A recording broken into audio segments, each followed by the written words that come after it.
नमस्कार मित्रांनो, सुखी संसारासाठी काही सोपे घरगुती उपाय. 1. मुख्य दरवाजा जेवढा सुशोभित करता येईल तेवढा करावा. मुख्य दरवाजावर कोणत्याही देवी देवतांचे फोटो लावू नये, फक्त शुभचिन्ह लावावेत. उंबरा हा लाकडाचा असावा, नाहीतर मार्बलचा चालेल. मधोमध लक्ष्मीची पावले लावून तिची दररोज आतून पूजा करावी. तसेच घरात स्वच्छता ठेवावी. मुख्य दरवाजा पूर्ण उघडता येईल असा असावा. दरवाजामागे कॅलेंडर लावू नये. तसेच कोणताही अडथळा ठेवू नये. दरवाजासमोर कोणताही अडथळा असू नये. 2. स्त्रियांनी सकाळी लवकर उठून अंघोळ करून हळद कुंकू वाहून उंबरठ्याचे पूजन करावे.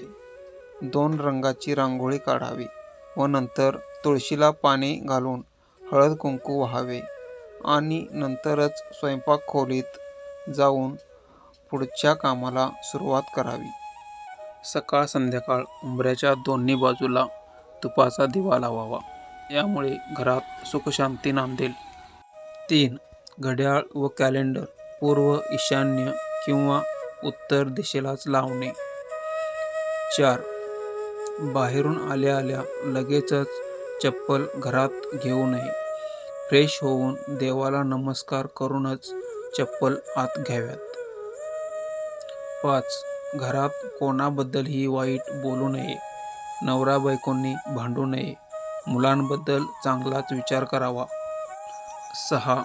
घरात जुन्या वस्तूंचा साठा, जुना न वापरात असलेल्या वस्तू, फाटलेले जुने कपडे, भंगार, रद्दी इत्यादी जमा करून ठेवू नये.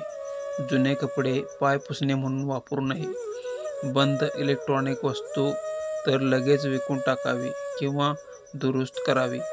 कोणताही विजेचे बटन बंद अथवा खराब असू नये. रखडलेली कामे मार्गी लागतील. 7. सकाळ संध्याकाळ घरात श्लोकाचे पठण करावे. घरात सतत मंत्रोच्चार करणारी मशीन लावावी. थोरांचा आदर करावा. कोणालाही दुखवू नये. आई वडिलांचा नेहमी आदर करून त्यांची सेवा करून त्यांचा आशीर्वाद घ्यावा. 8. छोटे छोटे उत्सव आनंदाने साजरे करावे. जमेल तशी बचत करावी. 9. कर्त्या पुरुषाने घरात किंवा ऑफिसमध्ये कोणतेही निर्णय घेताना पश्चिम किंवा दक्षिणेकडे पाठ करूनच बसावे. 10. मरण पावलेल्या व्यक्तींचे फोटो घरात लावून ठेवू नये.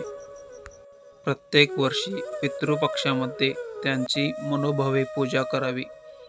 जर त्यांचे फोटो लावायचेच असेल तर उत्तर दिशेच्या भिंतीवर दक्षिणेकडे तोंड करून लावावे. यामुळे त्यांचे आशीर्वाद लाभतील. 11. वर्षातून एकदा सहपरिवार कुलदेवी कुलदैवताच्या दर्शनास न चुकता जाऊन यावे. हे करताना नातेवाईकांना भेट देऊ नये. सर्व कुटुंबावर कुलदेव आणि कुलदेवीची छत्रछाया राहील. 12. एकदा वास्तुशांती व वर्ष 2 वर्षातून एकदा सत्यनारायणाची पूजा घालावी. 13. शुभ कार्याच्या निमित्ताने जोडप्यांना घरी बोलावून त्यांचा यथायोग्य स्वागत करून जेवू खाऊ घालावे. थोरांचे आशीर्वाद घेणे. 14. कामाचे तसेच खर्चाचे लिखित स्वरूपात नियोजन करावे. 15. घरात हसत खेळत वातावरण ठेवावे. सर्व कुटुंबाचा हसरा फोटो घरात नैऋत्य दिशेच्या भिंतीवर पूर्व उत्तरेकडे तोंड करून लावावा. शेजाऱ्यांशी चांगले संबंध ठेवावे. सर्वांबरोबर मनोमोकळेपणाने राहावे. श्री स्वामी समर्थ. जय जय स्वामी समर्थ. तुम्हाला ही माहिती कशी वाटली कमेंट करून नक्की सांगा. आवडल्यास लाईक करा. तसेच नवनवीन व्हिडिओ पाहण्यासाठी आपल्या चॅनलला सबस्क्राईब करा. धन्यवाद.